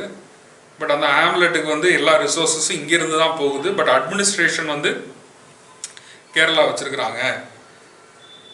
ஓகே, இல்லை இது வேண்டாம், இது தமிழ்நாட்டுக்கே போயிடலாம் அப்படின்னா அப்போ என்ன ஆகும்? அப்போ ஆப்வியஸாக ஒரு டெரிட்டரி இன்க்ரீஸ் ஆகும். அப்போ ஒரு டெரிட்டரி இன்க்ரீஸ் ஆகுது அப்படின்னா ஆப்வியஸாக இன்னொரு பக்கம் என்ன ஆகும்? அவ்வளோதான், decrease. Okay, decreasing the area of a territory. கடைசியாக என்னது? இப்போ புதுசாக உருவான எல்லைக்கு பேர் சூட்டுறது. Naming the new territory or altering the existing territory, altering the name of existing territory. So புதுசா உருவாக்கின எல்லைக்கு புதுசா ஒரு பேர் சூட்டுறது அல்லது ஏற்கனவே இருக்கிற பேரை மாற்றி அமைக்கிறது. ஸோ அது ஒட்டு மொத்தமாக இது அனைத்தும் செய்வதற்கான அதிகாரம் ஆர்டிகல் 3 மூலமா யாருக்கு போகுது? பார்லிமெண்ட்டுக்கு போகுது. எங்க? இந்தியாவுக்கு உள்ள. வேற ஆர்டிகல் 2ங்கிறது என்னது? இந்தியாவுக்கு வெளியில இருக்கிற ஒரு எல்லையை இந்தியாவோட சேர்ப்பது. ஆர்டிகல் 3ங்கிறது என்னது? இந்தியாவுக்கு உள்ளேயே புதிய எல்லைகளை உருவாக்குறது. Can understand? ஸோ இது ரெண்டையும் பார்லிமெண்ட் எப்படி செய்யலாம்? அந்த ப்ரொசீஜரை அகைன் எதுலேயே கொடுத்துருக்காங்க? ஆர்டிகல் 3லேயே கொடுத்துருக்காங்க அந்த செயல்முறையை. Can understand? அந்த செயல்முறை தான் என்னது? By enacting an ordinary law made in the parliament. ஒரு சாதாரண சட்டத்தின் வாயிலாக பாராளுமன்றம் இதை ஏற்றிக்கொள்ளலாம். ஸோ இப்போ வந்து article 2 as well as article 3 பார்த்தோம் இல்லையா? ஸோ ஆர்டிகல் 2 அப்படிங்கிறது இந்தியாவுக்கு வெளியில் இருக்கக்கூடிய ஒரு எல்லையை இந்தியாவோடு சேர்ப்பதற்கான ஒரு அதிகாரத்தை ஆர்டிகல் 2 பார்லிமெண்ட்டுக்கு கொடுக்குது. அதே சமயம் இந்தியாவுக்கு உள்ள இருக்கக்கூடிய ஒரு புதிய எல்லையை உருவாக்குறதுக்கான அதிகாரமும் யாருக்கு வழங்குது அப்படின்னு பார்த்தோம்னா அதுவும் பார்லிமெண்ட்டுக்கு தான் போகுது. ஸோ அப்படி பார்த்தோம் அப்படின்னா ஸோ இது வந்து ஒரு அன்டிஸ்ட்ரக்டபிள் யூனியன் வித் டிஸ்ட்ரக்டபிள் ஸ்டேட்ஸ். அதாவது இந்த ஒன்றியத்தை நாம என்ன பண்ண முடியாது, எதுவும் நம்ம வந்து மாற்றி அமைக்க முடியாது. ஸோ எக்ஸ்டர்னல் டெரிட்டரியில் எந்த விதமான சேஞ்சஸை நாம கொண்டே வர முடியாது. ஆனால் இன்டர்னலாக இருக்கக்கூடிய ஸ்டேட் டெரிட்டரிஸை எப்படி வேணால் நாம மாற்றி அமைச்சுக்கலாம். ஆனால் அதே சமயம் ஒரு மாநிலத்தினுடைய எல்லையை மாற்றி அமைக்கிறதுக்கான அதிகாரமும் அந்த மாநிலத்துக்கே இல்லைன்னு யாருக்கு இருக்கு? பார்லிமெண்ட், அதாவது சென்டர், அவங்களுக்கு தான் இருக்கு. ஓகே, அப்ப இதுல இருந்தே நம்ம கிளியர் கட்டா ஒரு பேஸ், ஒரு ஸ்ட்ராங் பேஸ் என்ன அப்படின்னா it's a federation with a very strong center. Okay, so ஸ்டேட்ஸை ஒரு ஸ்டேட்டினுடைய எல்லையை மாற்றி அமைக்கக்கூடிய ஒரு அதிகாரம் அந்த ஸ்டேட்டுக்கே இல்லை. யாருக்கு இருக்கு? சென்டருக்கு தான் இருக்கு. அதுவும் த்ரூ அ லெஜிஸ்லேட்டிவ் ப்ரொசீஜர்ல தான் அதை நம்ம மாற்ற முடியும். ஸோ அந்த லெஜிஸ்லேட்டிவ் ப்ரொசீஜர் எதில் கொடுக்கப்பட்டிருக்கு அப்படின்னு பார்த்தோம்னா ஆர்டிகல் 3லேயே கொடுத்துருக்காங்க. ஸோ அந்த லெஜிஸ்லேட்டிவ் ப்ரொசீஜர் அப்போ ஒரு சட்டத்தை உருவாக்கி நாம ஒரு புதிய எல்லையை கிரியேட் பண்ணலாம். ஸோ அப்போ ரீசெண்டாக ஒரு ஸ்டேட் ஃபார்ம் ஆனது அப்படின்னு நம்ம பார்த்தோம் அப்படின்னா தெலுங்கானா. ஸோ ஆந்திரா அப்படிங்கிற ஒரு மாநிலத்தை நம்ம உடைச்சு ஒன்று தெலுங்கானாவும் இன்னொன்று ஆந்திர பிரதேஷாவும் நாம் அப்படியே ரீட்டைன் பண்ணி வச்சிருக்கோம். ஓகேவா? ஸோ இதையும் யார் பண்ணது அப்படின்னு பார்த்தீங்கன்னா பார்லிமெண்ட் தான் பண்ணுறாங்க. ஸோ அப்போ அந்த லெஜிஸ்லேட்டிவ் ப்ரொசீஜரை பார்க்கறதுக்கு முன்னாடி ஆர்டிகல் 4 என்னங்கிறத பார்த்துட்டு அதுக்கப்புறம் அந்த ப்ரொசீஜர், அதாவது அந்த சட்டம் இயற்றும் செயல்முறை என்னங்கிறத நம்ம பார்க்கலாம். ஓகேவா? ஸோ அப்போ ஆர்டிகல் 4ல என்ன சொல்றாங்க? ஸோ ஆர்டிகல் 4 என்ன சொல்லுது அப்படின்னா, இப்போ ஒரு புது டெரிட்டரியை உருவாக்குறது பார்லிமெண்ட் தான். ஓகே, அப்போ அந்த புது டெரிட்டரியை உருவாக்குறோம் அப்படின்னா ஆப்வியஸா இப்போ உதாரணத்துக்கு நான் சொன்னேன் தெலுங்கானா. அப்போ தெலுங்கானான்னு ஒரு புது மாநிலத்தை உருவாக்குனதுக்கான அதிகாரம் யாரு? பார்லிமெண்ட் தான். ஸோ பார்லிமெண்ட் தான் அந்த ப்ராசஸை பண்ணி தெலுங்கானாங்கிற ஒரு ஸ்டேட்டை கிரியேட் பண்ணியிருக்காங்க.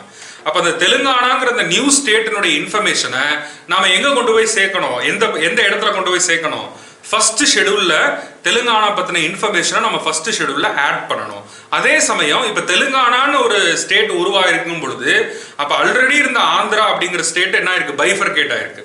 ஸோ ஆந்திராங்கிறதுலையும் ஒரு சேஞ்சஸ் நடந்திருக்கு இல்லையா? அப்ப சேஞ்சஸ் இந்த சென்ஸ் என்னது? டெரிட்டோரியலா சேஞ்சஸ் நடந்திருக்கு. அதே போல ரெப்ரசன்டேஷன் ஆஃப் ஸ்டேட் இந்த பார்லிமெண்ட் அந்த இடத்துலயும் ஒரு சேஞ்ச் நடக்கு. எங்க நடந்திருக்கு? ராஜ்யசபால நடந்திருக்கு. ஓகே, அப்ப ராஜ்யசபா நடக்குது அப்படின்னா அப்ப அதுக்கான மாற்றம் எந்த இடத்துல நிகழும் அப்படின்னு பாத்தீங்கன்னா ஷெட்யூல் 4ல நிகழும். அட்டவணை 4. Okay, schedule 4. ஏன்னா ஷெட்யூல் 4ங்கிறது என்னது அப்படின்னா allocation of seats to Rajya Sabha from states. Okay, அப்ப ஒரு புதுசா ஒரு மாநிலம் உருவாகுது, அப்ப புதுசா ஒரு எல்லை ஒரு மாநிலம் உருவாகுது அப்படின்னா அப்ப கான்ஸ்டிடியூஷன்ல 2 இடங்கள்ல சேஞ்சஸ் நடக்கும்.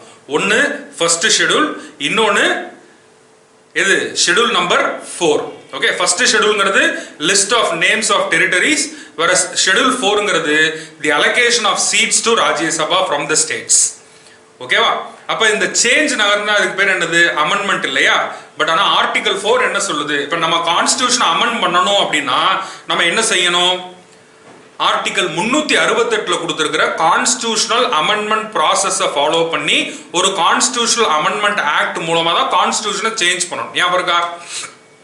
ஓகே, பட் ஆனா ஆர்டிகல் 4 என்ன சொல்லுது அப்படின்னா ஒரு ஆர்டிகல் 2 மூலமாவோ அல்லது ஆர்டிகல் 3 மூலமாவோ பார்லிமெண்ட் ஒரு நியூ டெரிட்டரியை கிரியேட் பண்ணாங்க அப்படின்னா அதை ஒரு ஆர்டினரி லா மூலமா கிரியேட் பண்ண முடியும்.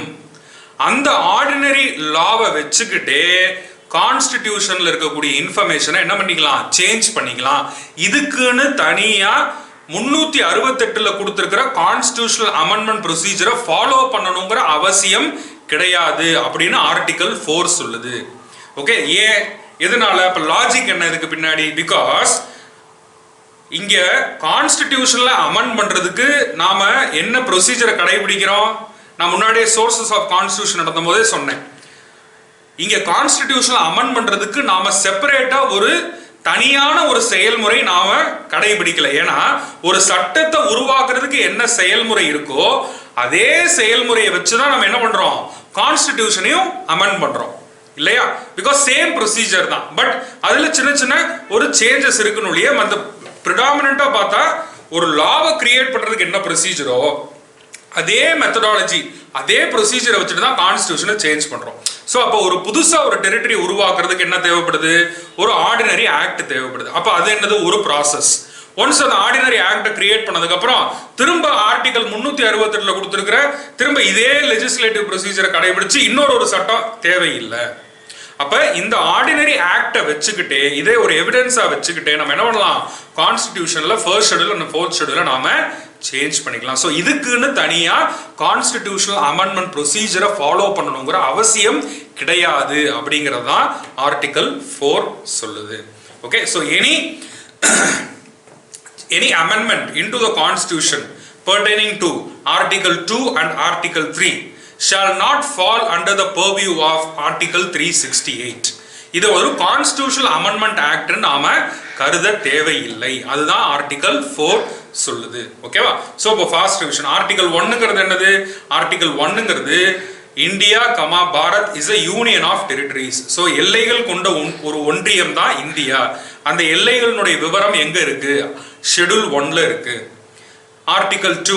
Article 2 empowers Parliament to admit or establish a new territory that is not a part of the territory of India. அப்ப இந்தியாவிற்கு சேராத ஒரு எல்லையை, ஒரு புதிய எல்லையை இந்தியாவோடு சேர்ப்பதற்கான அதிகாரத்தை ஆர்டிகல் 2 பாராளுமன்றத்திற்கு வழங்குகிறது. ஆர்டிகல் 3 இந்தியாவுக்குள்ள article 3 again empowers Parliament to admit or establish a new territory within the territory of India. இந்தியாவிற்கு உள்ளேயே ஒரு புதிய எல்லையை உருவாக்குவதற்கான அதிகாரமும் ஆர்டிகல் 3 பாராளுமன்றத்திற்கே வழங்குகிறது. அப்போ ஒரு புதிய எல்லையை இந்தியாவில் உருவாக்குவதற்கான அதிகாரம் பாராளுமன்றத்துக்கு இருக்கு. அத பாராளுமன்றம் ஒரு ஆர்டினரி ஆக்ட் மூலமா கிரியேட் பண்ணிக்கலாம். அந்த ஆர்டினரி ஆக்டுக்கான ப்ரொசீஜர் ஆர்டிகல் 3லயே இருக்கு.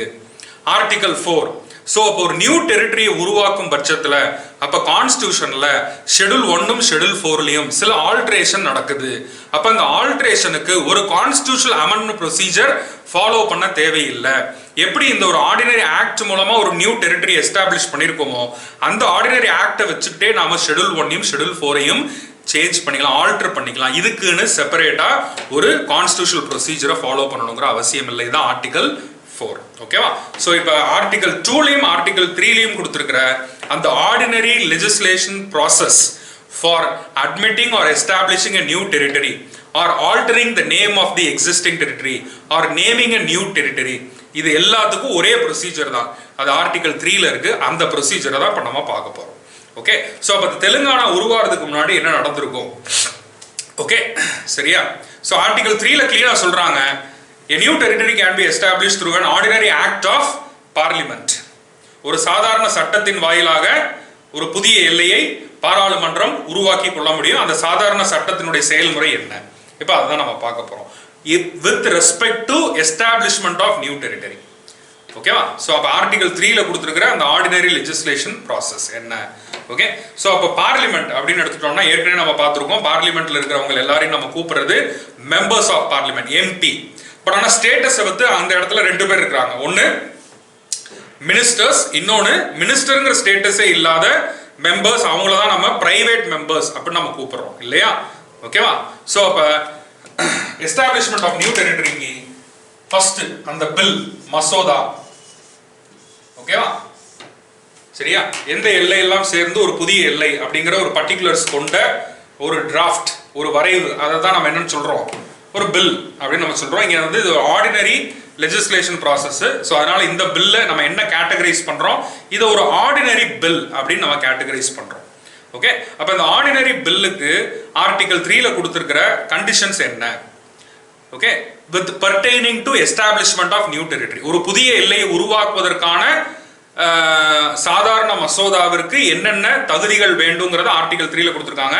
அதான் ஃபர்ஸ்ட் தகுதி என்ன? ஓகே, இது ஒரு ஆர்டினரி பில்லு.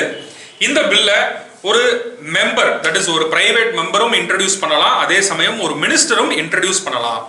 ஆனா இதுல ரொம்ப முக்கியம் என்ன அப்படின்னா, அந்த மாதிரி ஒரு பில் இன்ட்ரடியூஸ் பண்ணும் பொழுது for such any introduction of such kind of a bill, it needs the prior recommendation of the President of India. ஓகேவா? அப்போ ஒரு புதிய எல்லையை உருவாக்குறதுக்கான ஒரு மசோதாவை பார்லிமெண்ட்ல அறிமுகம் செய்வதற்கு முன்பாக யாருடைய அனுமதியை பெறணும்? குடியரசுத் தலைவர், பிரசிடென்ட்டோட பிரியர் ரெக்கமெண்டேஷனோட இந்த பில்லு வரணும். நான் சொல்றதா? ஓகே, அப்ப ஏன் இந்த இடத்துல பிரசிடென்ட்டோட பிரியர் ரெக்கமெண்டேஷன் தேவைப்படுது? லாஜிக் பிஹைண்ட் பின்னாடி பார்க்கலாம். ஒரு எல்லையின் தலைவர், பிரதான எல்லையின் தலைவர் யாரு? பிரசிடென்ட். அப்போ ஒரு எல்லையில ஒரு மாற்றம் நிகழுது அப்படின்னா ஆப்வியஸா அந்த எல்லையினுடைய தலைவருக்கு இது ஒரு இன்டிமேட் பண்ணணும் இல்லையா? Can understand? ஸோ அதுதான், அதனாலதான் இந்த இடத்துல இந்த மாதிரியா, அதாவது எல்லையை மாற்றக்கூடிய ஒரு சாதாரண மசோதாவிற்கு மட்டும் பிரசிடென்ட்டோடைய பிரியர் ரெக்கமெண்டேஷன் வேணும். ஓகே, அப்ப ஆர்டினரி பில் அப்படி இன் ஜெனரலா ஆர்டினரி பில் அப்படின்னா என்ன அர்த்தம் அப்படின்னா, a bill of general legislation, a bill for general legislation without any financial terms or financial conditions is called ordinary bill. Okay, எந்த விதமான நிதி அம்சங்கள் இடம்பெறாத ஒரு சாதாரண சட்டத்திற்கு தேவையான வரைவே சாதாரண மசோதா என்று கருதப்படும். ஓகே, இதுதான் definition for an ordinary bill. But and for any ordinary bill except for an ordinary bill pertaining to establishment of new territory or altering the existing territory, for only such bill it needs the prior recommendation of the president. நல்லா புரிஞ்சுக்கணும். எல்லா ordinary பில்ஸுக்கும் பிரசிடென்ட்டோட பிரியர் recommendation தேவையில்லை. எதுக்கு மட்டும் தேவை? எல்லையை மாற்றக்கூடிய ஒரு சாதாரண மசோதா அப்படி வந்துச்சுன்னா அந்த மாதிரியான மசோதாவுக்கு மட்டும்தான் பிரசிடென்ட்டோடைய பிரியர் ரெக்கமெண்டேஷன் தேவை. ஓகேவா? ஸோ அப்போ இந்த இடத்துல இந்த ஆர்டினரி பில்லை ஒரு பிரைவேட் மெம்பரும் இன்ட்ரடியூஸ் பண்ணலாம், மினிஸ்டரும் இன்ட்ரடியூஸ் பண்ணலாம். ஆனால் இன்ட்ரடியூஸ் பண்ணுறதுக்கு முன்னாடி பிரசிடென்ட்டோடைய பிரியர் ரெக்கமெண்டேஷனை கட்டாயம் பெற்றே தீரணும். ஓகேவா? ஒன்ஸ் பிரசிடென்ட்டோட ரெக்கமெண்டேஷனோட இந்த பில் வருது அப்படின்னா இந்த பில்லை எங்கே வேணாலும் இன்ட்ரடியூஸ் பண்ணலாம். எதர் லோக்சபா ஆர் ராஜ்யசபா, எந்த இடத்துலையும் இதை முதல்ல அறிமுகம் பண்ணலாம். ஸோ என்னென்ன condition? Number 1, an ordinary bill pertaining to establishment of new territory or altering the existing territory, okay, shall be introduced either house of the parliament first, and it can be introduced by either a private member or even by a minister, and for such introduction it needs the prior recommendation of the president. Okay va? So where it gets introduced, எங்க introduce ஆகுதோ அதை நாம first house அப்படின்னு நாம கூப்பிடுவோம். Okay, first house அப்படின்னு கூப்பிடுவோம். Okay, சரியா? இப்போ இந்த ஒரு ஆர்டினரி மசோதா, ஒரு எல்லையை மாற்றுவதற்காக வரக்கூடிய இந்த ஆர்டினரி மசோதா பிரசிடென்டோட பிரியர் ரெக்கமெண்டேஷன்ல வருது இல்லையா? இப்போ பிரசிடென்ட் என்ன பண்ணலாம் அப்படின்னா, பிரசிடென்ட் ஒரு புரோட்டோகால் என்ன பண்ணலாம் அப்படின்னா, அந்த சம்பந்தப்பட்ட, அதாவது எந்த மாநிலத்தை மாற்றக்கூடிய மசோதா வருதோ அந்த மாநில சட்டமன்றத்திற்கு இவர் அந்த மசோதானுடைய ஒரு காப்பியை அந்த மாநில சட்டமன்றத்துக்கு அனுப்பலாம். ஓகே, அந்த மாநில சட்டமன்றம் அது என்ன முடிவு வேணா எடுக்கட்டும், எங்களுக்கு இது ஓகே, எங்களுக்கு இது ஓகே இல்லை அப்படின்னு எந்த முடிவு வேணா எடுக்கட்டும். ஆனால் அந்த முடிவுக்கும் இனி பாராளுமன்றம் எடுக்க போகிற முடிவுக்கும் எந்த சம்பந்தமும் கிடையாது. It's just a formal procedure, that's all, or it's just a formality.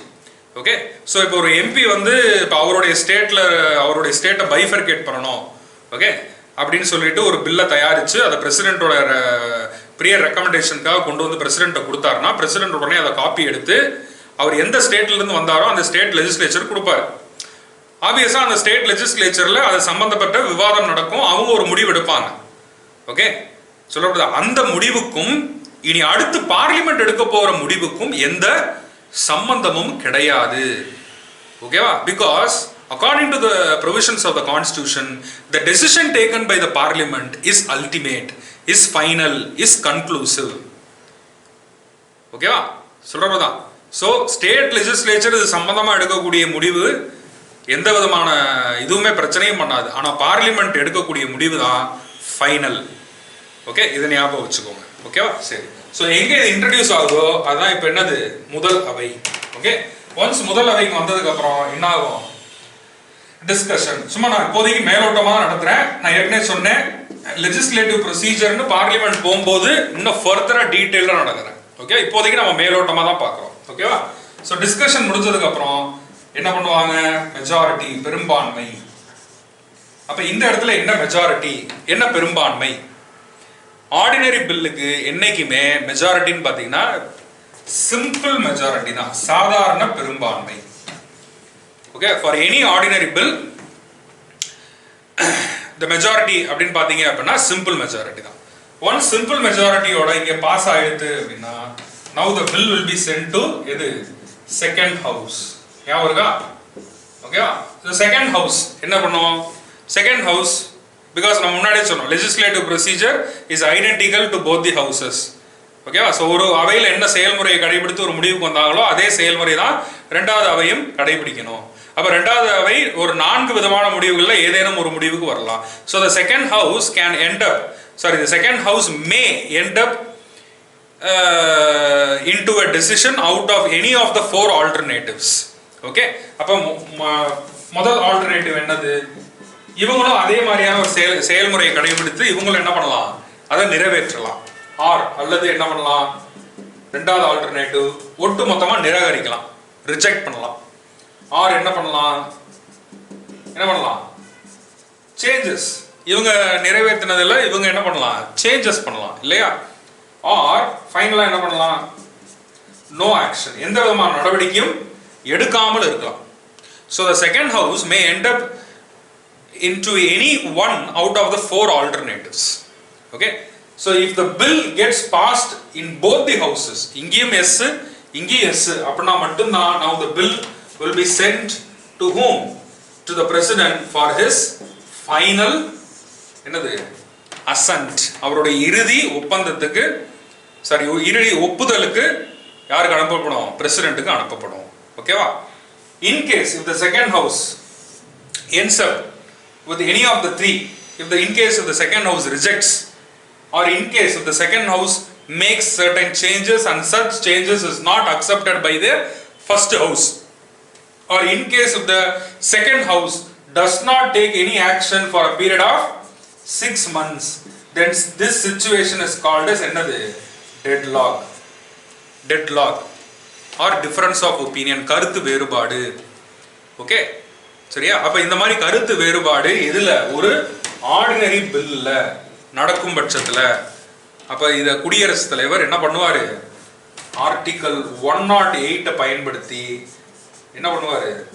Joint sitting கொண்டு வருவாரு. ஓகேவா? சொல்றதா இதுக்கு ஆனா நம்ம முன்னாடி பார்த்தோம் எதுக்கு? கான்ஸ்டிடியூஷனல் அமெண்ட்மெண்ட் ப்ரொசீஜர்ல 2 ஹவுஸ்க்கு டெட்லாக் வந்துச்சுன்னா என்ன கிடையாது? ஜாயிண்ட் சிட்டிங் கிடையாது. எதுக்கு கிடையாது? கான்ஸ்டிடியூஷனை அமெண்ட் பண்ணக்கூடிய ஒரு மசோதாவுக்கு, ஒரு பில்லுக்கு. ஆனா ஒரு ஆர்டினரி பில்லுக்கு என்ன உண்டு? ஜாயிண்ட் சிட்டிங் உண்டு. ஓகேவா? ஃபைன். ஸோ ஒன்ஸ் 2 ஹவுஸ்லயும் இது பாஸ் ஆகி இப்போ பிரசிடென்ட்டுக்கு வந்துருச்சு அப்படின்னா இப்போ பிரசிடென்ட் என்ன பண்ணலாம்? With respect to article 111 okay, assent to bills passed by parliament. Okay, சொல்றதா அப்படின்னு கொடுத்துருப்பாங்க அந்த ஜெராக்ஸ்ல. ஓகே, ஸோ ஆர்டிகல் 111 போய் பார்த்தீங்க அப்படின்னா அந்த இடத்துல இருக்கும். அப்போ ஆர்டிகல் 111 மூலமா ஒரு மசோதா பாராளுமன்ற 2 அவைகளும் நிறைவேறி பிரசிடென்ட்டுக்கு வந்தா பிரசிடென்ட் அந்த மசோதாவின் மேல் என்னென்ன அதிகாரம் இருக்கு, அந்த மசோதாவின் மேல் குடியரசுத் தலைவருக்கு என்னென்ன அதிகாரம் இருக்கு? நம்பர் 1 என்ன பண்ணலாம்? he can sign the bill or assent the bill and thereby make it into a permanent act, ஒரு நிரந்தர சட்டமாக மாற்றி அமைக்கலாம். அல்லது or second என்னது? using his veto power, ரத்து அதிகாரத்தை பயன்படுத்தி என்ன பண்ணலாம்? withhold his assent, அவருடைய இறுதி ஒப்புதலை சில காலத்திற்கு ஒத்தி வைக்கலாம். Okay, or third using veto power, okay, என்ன பண்ணலாம்? return the bill back to parliament for parliament's reconsideration. ஓகேவா? சோ வந்த அந்த மசோதாவை இவர் பார்த்துட்டு திரும்ப அதை எங்க அனுப்பலாம்? திரும்ப பார்லிமெண்ட்னுடைய மறுபரிசீலனைக்கு மீண்டும் அனுப்பலாம். ஓகே, சொல்றதா? அப்ப இது எத்தனை தடவை இந்த மாதிரி அனுப்ப முடியும்? இது ஒரு தடவை தான் அனுப்ப முடியும். அதாவது இந்த அதிகாரத்தை அவர் பயன்படுத்தினார்னா இது ஒரு தடவை தான் பயன்படுத்த முடியும். ஸோ ஒரு தடவை வீட்டோ பவர் வச்சு சீல் பண்ணி ரிட்டர்ன் டு பார்லிமெண்ட்னு போட்டாருன்னா இப்போ இது பார்லிமெண்ட்டுக்கு வரும். இப்போ பார்லிமெண்ட் என்ன பண்ணலாம்? அவங்க ரீகன்சிடர் பண்ணலாம், பண்ணாம கூட போகலாம். Because it is on the will of the parliament. கட்டாயம் அதை ரீகன்சிடர் பண்ணணுங்கிற அவசியம் பார்லிமெண்ட் கிடையாது. Okay, so the parliament may reconsider or may not reconsider. Okay, and for the second time இங்கிருந்து இங்க வந்து திரும்ப 2வது முறையா இங்க 2 அவையிலும் நிறைவேறி இப்ப பிரசிடென்ட்டுக்கு போயிருச்சு அப்படின்னா now the president is made mandatory to sign the bill. Okay, சொல்லப்படா. சோ இப்ப 2வது முறையா மறுபரிசீலனைக்கு வந்து பார்லிமெண்ட் 2 அவையிலும் அது நிறைவேறி 2வது முறையாக இப்ப பிரசிடென்ட்டுக்கு போச்சு அப்படின்னா இந்த சமயத்துல பிரசிடென்ட் எந்த ரத்து அதிகாரத்தையும் பயன்படுத்த முடியாது. அவர் கட்டாயம் அந்த மசோதாவிற்கு தன் கையொப்புதலை கொடுத்தே ஆக வேண்டும். Can understand? ஓகேவா? ஸோ இப்படிதான் இதை வச்சுதான் இப்போ இந்த ப்ரொசீஜரை வச்சுதான் என்ன பண்றாங்க? ஒரு டெரிட்டரியை எஸ்டாப்ளிஷ் பண்றாங்க, டெரிட்டரியை மாற்றி அமைக்கிறாங்க, டெரிட்டரிக்கு பேர் சூட்டுறாங்க, டெரிட்டரிக்கு ஏற்கனவே இருக்கிற பேரையும் மாற்றி அமைக்கிறாங்க. ஸோ இதுதான் இதுல ரொம்ப முக்கியமான பாயிண்ட் என்ன அப்படின்னா இந்த டெரிட்டரிக்கு சம்பந்தமா என்ன டைப் ஆஃப் பில். இப்போ டெரிட்டரி சம்பந்தம் அப்படின்னாலே ஆர்டிகல் 3 பிரகாரம் அதுக்கு ஆர்டினரி பில் தான். ஆர்டினரி பில்லுனா என்ன மாதிரி மெஜாரிட்டி? சிம்பிள் மெஜாரிட்டி தான். ஆர்டினரி பில்லில் 2 ஹவுஸுக்கும் கருத்து வேறுபாடுன்னு இருந்துச்சுன்னா அப்போ அதை எப்படி சரி செய்யலாம்? ஆர்டிகல் 108 மூலமா ஜாயிண்ட் சிட்டிங் மூலமா அதை சரி செய்யலாம். ஓகே, ஆர்டினரி பில் ஒரு டெரிட்டரி சம்பந்தமான ஒரு ஆர்டினரி பில் 2 ஹவுஸ்லயும் பாஸ் ஆகி பிரசிடென்ட்டுக்கு வந்துச்சுன்னா பிரசிடென்ட் ஆர்டிகல் 111 கொடுத்திருக்கிற அந்த 3 அதிகாரத்துல ஏதாவது ஒரு அதிகாரத்தை அவர் பயன்படுத்தலாம். Can understand? ஸோ ஃபைனலா பிரசிடென்ட் அதுக்கு சைன் பண்ணிட்டாருன்னா இட் பிகம்ஸ் அ ஆக்ட். அது நடைமுறை சட்டமாயிரும். அதை வச்சு இப்போ என்ன பண்ணிடுவாங்க? டெரிட்டரியை உருவாக்குவாங்க. ஸோ இதுதான் அந்த ப்ரொசீஜர். ஸோ இந்த ப்ரொசீஜரில் டவுட் எதுவும் இருக்கான்னு நினைக்கிறேன். இதை பற்றி இதெல்லாம் வந்து கேட்க மாட்டாங்க. இதில் இருக்கக்கூடிய சின்ன விஷயங்கள், சில ஃபேக்ட்ஸ், அது மட்டும்தான் இதில் இம்பார்ட்டண்ட்டாக அப்ஜெக்டிவ்ல வரும். ஓகேவா? ஃபைன். ஸோ இதுதான் part 1 union and its territories. So next கிளாஸில் நான் உங்களுக்கு அப்படியே சிட்டிசன்ஷிப்பு ஸ்டார்ட் பண்ணுறேன். சிட்டிசன்ஷிப் ஸ்டார்ட் பண்ணிட்டு அந்த சிட்டிசன்ஷிப் கிளாஸ் நடக்கும்போது உங்களுக்கு ஒரு நோட்ஸ் ஒன்று வரும் உங்கள் மெயிலுக்கு. அந்த நோட்ஸை நீங்கள் ஜஸ்ட்டு கோ த்ரூ பண்ணுங்க. ஓகேவா? That is the end of the citizenship class. ஓகேவா? அது என்னது அப்படின்னா கரண்ட் ரிலேட்டடாக, அதாவது சிட்டிசன்ஷிப் அமெண்ட்மெண்ட் ஆக்ட்னு ஒன்று தனியாக இருக்குது, அது ரிலேட்டடாக வரும். அதை பற்றி நான் உங்களுக்கு நெக்ஸ்ட் கிளாஸில் விவரமாக சொல்கிறேன்.